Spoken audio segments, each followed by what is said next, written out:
Story number 1. The Silent Bell Street Ethelred's Academy was old, its history steeped in eerie tales. But the story everyone whispered in hushed tones was about the Silent Bell. High above the school's crumbling chapel hung a massive bronze bell, tarnished green from decades of neglect. It hadn't rung in over 50 years, not since the tragic fire that claimed the lives of 5 students trapped in the tower. The bell was silenced forever after that night, its clapper removed, leaving it a hollow relic of its grim history. But the students said that on rare nights, if the air was still and the moon full, you could hear the bell toll again. And if you did, someone wouldn't make it through the night. Annika didn't believe in ghost stories. She was a skeptic, always rolling her eyes at the superstitions her classmates clung to.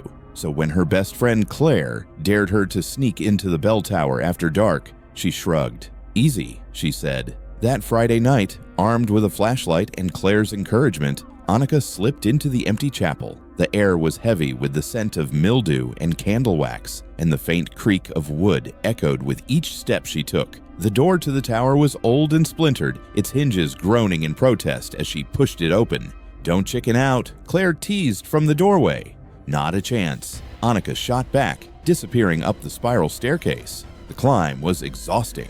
Dust and cobwebs clung to the narrow staircase, and her flashlight barely cut through the darkness. At the top, the bell hung ominously in the moonlight, its surface marred by soot and time. Annika stepped closer, her shoes crunching on debris. Her flashlight beam danced over the ancient structure, illuminating strange scratches along the bell's rim, long, jagged lines like claw marks.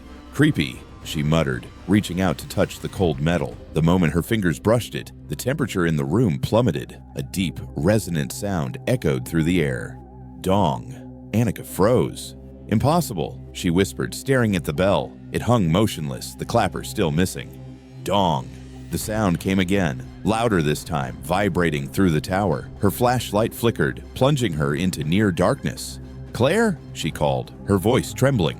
There was no answer. Instead, she heard footsteps on the stairs below, slow, deliberate, and much heavier than Claire's. Annika backed away from the bell, her heart hammering. "Who's there?" she shouted, her voice echoing through the empty space. The footsteps grew louder, closer, and then she saw it. A figure emerged from the shadows at the top of the stairs, shrouded in darkness. Its outline was jagged, unnatural, as though it didn't quite belong in the world of the living. Its eyes gleamed faintly, 2 pinpricks of cold light fixed on her. "Help! Us!" The figure rasped, its voice like wind through broken glass. Annika stumbled backward, tripping over a loose stone. She hit the ground hard, her flashlight skidding out of reach. The figure advanced, its hand stretching toward her, a hand that flickered and shifted, as though made of smoke. Just as it reached her, the bell tolled again. Dong! The sound was deafening, reverberating through her bones. The figure stopped, its form dissolving into shadow as the sound faded. Annika scrambled to her feet, grabbing her flashlight and sprinting down the stairs. She didn't stop until she was outside, gasping for breath under the moonlit sky. "Claire!" she shouted, spinning around. But Claire was gone. The next morning, Annika returned to the chapel with the school's groundskeeper. The tower was empty. No sign of Claire or the figure or even the claw marks on the bell. But when Annika looked closer, she saw something etched into the stone floor beneath the bell. 5 names. The last one read, Claire Johnson. The groundskeeper shook his head. Another prank, but Annika knew better. That night, as she lay in bed, the sound of the bell echoed faintly in her ears, and she prayed it wasn't tolling for her next. Story number 2. Room 404.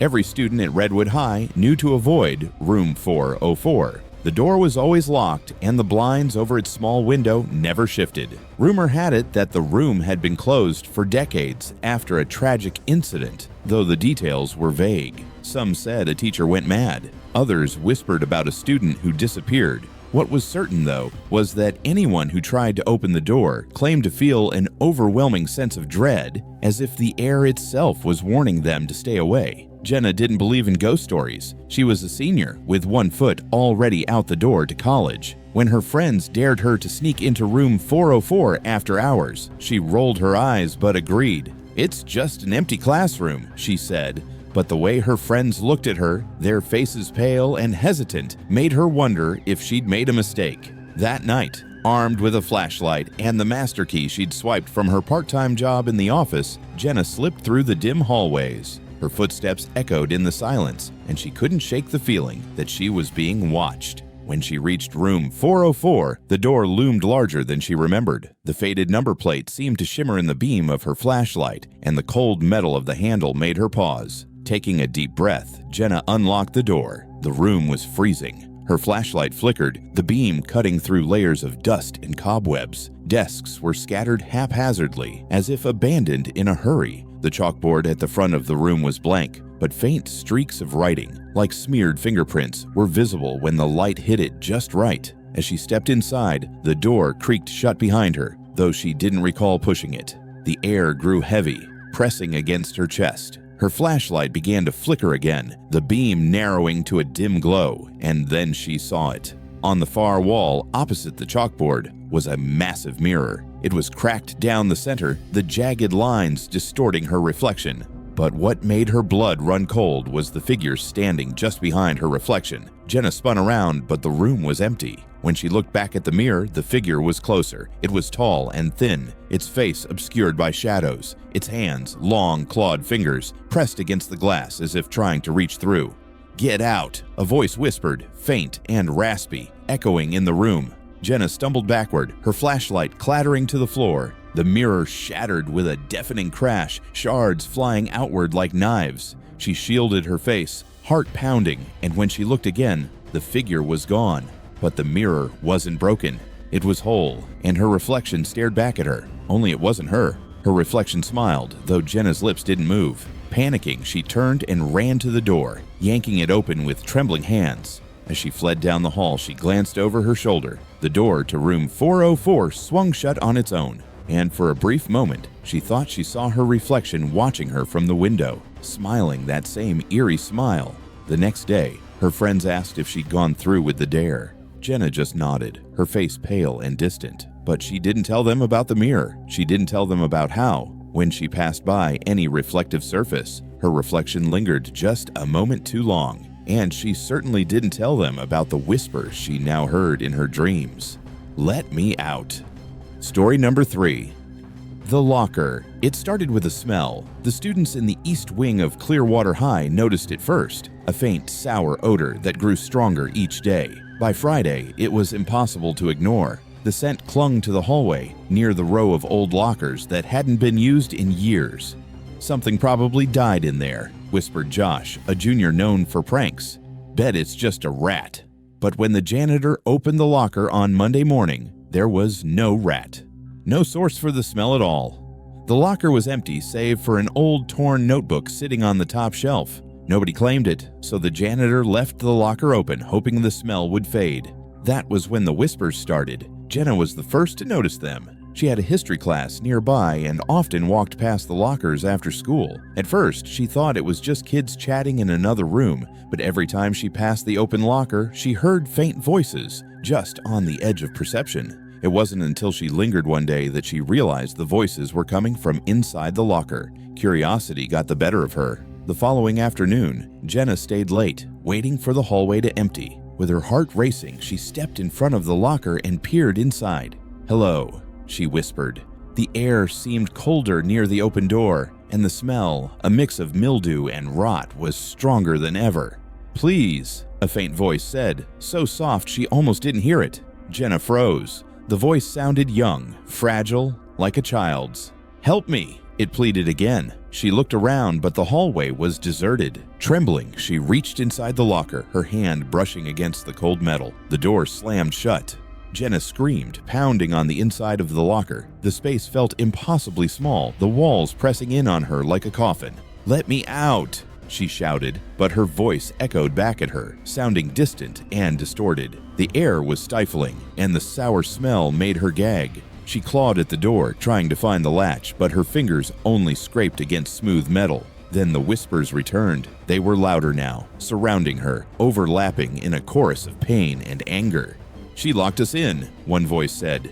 "She left us to die," hissed another. Jenna's heart pounded as the whispers grew into screams. And then, Silence. The door swung open and Jenna stumbled out, gasping for air. She looked around, expecting to see a teacher or janitor, but the hallway was empty. She glanced at the locker. It was closed again. Her breathing slowed as she backed away, trying to make sense of what had just happened. But when she turned to leave, her blood ran cold. The row of lockers stretched endlessly before her, much longer than it had been moments ago. Every door was slightly ajar, and from each one a shadowy hand reached out, clawing at the air. The whispers returned, louder than before. "You're one of us now." The lights flickered, and the hallway plunged into darkness. The next morning, the janitor found the locker closed again. The sour smell was gone, replaced by an eerie stillness, but something new had appeared. Inside the locker, on the back wall, was a name scratched into the metal: Jenna Carter. The school didn't question her disappearance. After all, Clearwater High had a history of students vanishing without explanation, and every time someone went missing, the old lockers seemed just a little fuller. Jenna screamed, pounding on the inside of the locker. The space felt impossibly small, the walls pressing in on her like a coffin. "Let me out!" she shouted, but her voice echoed back at her, sounding distant and distorted. The air was stifling, and the sour smell made her gag. She clawed at the door, trying to find the latch, but her fingers only scraped against smooth metal. Then the whispers returned. They were louder now, surrounding her, overlapping in a chorus of pain and anger. "She locked us in," one voice said. "She left us to die," hissed another. Jenna's heart pounded as the whispers grew into screams. And then, silence. The door swung open and Jenna stumbled out, gasping for air. She looked around, expecting to see a teacher or janitor, but the hallway was empty. She glanced at the locker. It was closed again. Her breathing slowed as she backed away, trying to make sense of what had just happened. But when she turned to leave, her blood ran cold. The row of lockers stretched endlessly before her, much longer than it had been moments ago. Every door was slightly ajar, and from each one a shadowy hand reached out, clawing at the air. The whispers returned, louder than before. "You're one of us now." The lights flickered, and the hallway plunged into darkness. The next morning, the janitor found the locker closed again. The sour smell was gone, replaced by an eerie stillness, but something new had appeared. Inside the locker, on the back wall, was a name scratched into the metal: Jenna Carter. The school didn't question her disappearance. After all, Clearwater High had a history of students vanishing without explanation, and every time someone went missing, the old lockers seemed just a little fuller.